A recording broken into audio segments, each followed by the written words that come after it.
क्या आपको पता है कि घास के भी फूल होते हैं? जी हाँ, घास के भी फूल होते हैं और वो भी काफी सुंदर और मनमोहक लगते हैं।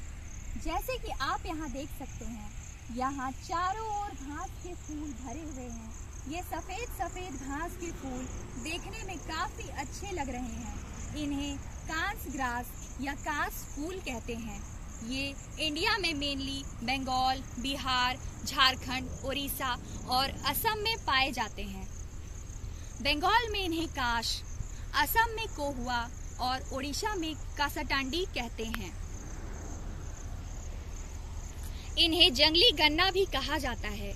ये गन्ने के क्लोज रिलेटिव माने जाते हैं। इन्हें पालतू गन्ने के साथ संकरित किया जाता है, हाइब्रिडाइज किया जाता है ताकि हमें गन्ने के अच्छे वैरायटीज मिल सकें। अभी आए कहां से?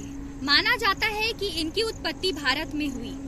ये भारतीय उपमहाद्वीप के मूल निवासी माने जाते हैं। जैसे कि हम जानते हैं, पूरे विश्व में तरह तरह के ग्रासलैंड्स पाए जाते हैं, जैसे नॉर्थ अमेरिका का प्रेरीज, साउथ अमेरिका का पैम्पर्स, अफ्रीकन वेल्ड्स और यूरेशिया का स्टेपीज।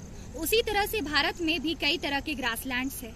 उनमें से एक है तेराई दुआर सवाना एंड ग्रासलैंड्स, जो हिमालय के बेस में लोलैंड इको रीजन में पाए जाते हैं। और यहाँ पे जो घास है वो लंबे लंबे कास के घास पाए जाते हैं। और ये इंडियन राइनोसेरस, भारतीय गैंडा के निवास स्थान है। इनका साइंटिफिक नेम सैकरम स्पॉन्टेनियम है। सैकरम एक ग्रीक वर्ड है जिसका मतलब है स्वीट जूस या शुगर, और स्पॉन्टेनियम का मतलब है स्पॉन्टेनियस। मतलब ये आसानी से कहीं भी उग जाते हैं और इनका जो ग्रोथ है वो काफी फास्ट होता है। ये पॉयसी फैमिली को बिलोंग करते हैं। पॉयसी घास की विभिन्न प्रजातियों का परिवार है। ये पेरेनियल ग्रास है, 12मासी घास है जो 2 साल से अधिक तक जीवित रह सकते हैं। ये कहीं भी दिख जाते हैं, जैसे रास्ता के किनारे, नदी, तालाबों के किनारे, खाली मैदान, बंजर भूमि।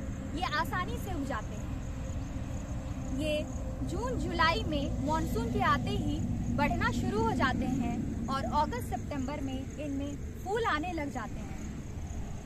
जैसे कि हम यहाँ देख सकते हैं, ये इस तरह से एक साथ समूह में बढ़ते हैं। ये 3 से 5 मीटर तक लंबे होते हैं। इनमें प्रकंद पाए जाते हैं। प्रकंद राइजोम, जो कि एक संशोधित तना होता है, और इनके जड़ रेशेदार होते हैं। इनका जो तना होता है वो पतला होता है, तने को कल्म्स कहते हैं, और इनकी पत्तियां संकीर्ण होती हैं और इनका किनारा तेज धार होता है जो चुभता भी है। इनके फूल को फ्लोरेट्स कहते हैं, जो काफ़ी छोटे होते हैं और स्पाइकलेट्स के फॉर्म में अरेंज रहते हैं। और स्पाइकलेट्स के बेस में देख सकते हैं कि किस तरह से फाइन सिल्की हेयर्स होते हैं, और ये रुई के समान लगते हैं, जो काफी अच्छे लग रहे हैं देखने में।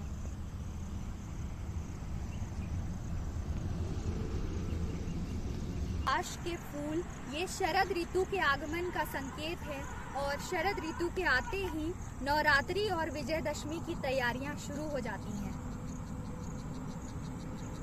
इनमें वायु परागन, विंड पॉलिनेशन होता है, और उसके बाद बीज बनते हैं जो हवा के साथ झड़ने लगते हैं। इनमें फल नहीं होता है। एक्चुअली बीज के आवरण फल की दीवार से जुड़े होते हैं। Seed coat is fused to the fruit wall, और इसे कैरियोप्सिस कहते हैं।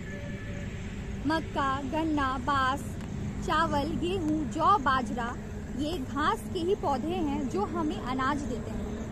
ये अनाज फल नहीं, बीज होते हैं जो हमारा मुख्य आहार है। बांस सबसे बड़ा घास होता है। वैसे तो ये घास खरपतवार है ही, पर ये उपयोगी भी होते हैं। ये मृदा अपर्दन, सॉइल इरोशन का नियंत्रण करते हैं। ये देखने में मनोरंजक भी लगते हैं, और इनकी घास और पत्तियों का उपयोग घर की छप्पर बनाने में, ब्रूम्स, मैट्स, एरोशैफ्ट्स, फेंसिंग में उपयोग किए जाते हैं। इनका उपयोग आयुर्वेदा में औषधि के रूप में भी किया जाता है। फूलों को देखकर मन खुश हो जाता है, बड़ा ही सुकून मिलता है। और इन जंगली फूलों की खास बात यह है कि ये सहनशील होते हैं। चाहे वातावरण जैसा भी हो, ये खिलते हैं, मुस्कुराते हैं, झूमते हैं। चाहे कितना ही तेज धूप, आंधी, तूफान, बारिश क्यों ना हो, ये फिर भी खिलते हैं।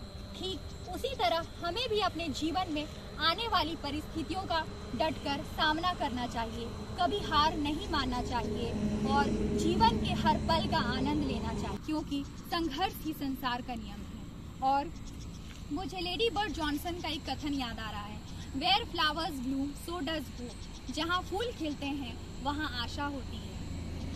So let's also protect the wild grasses and wild flowers along the highways, because they not only enhance the beauty along the highways but also makes our trip more pleasant.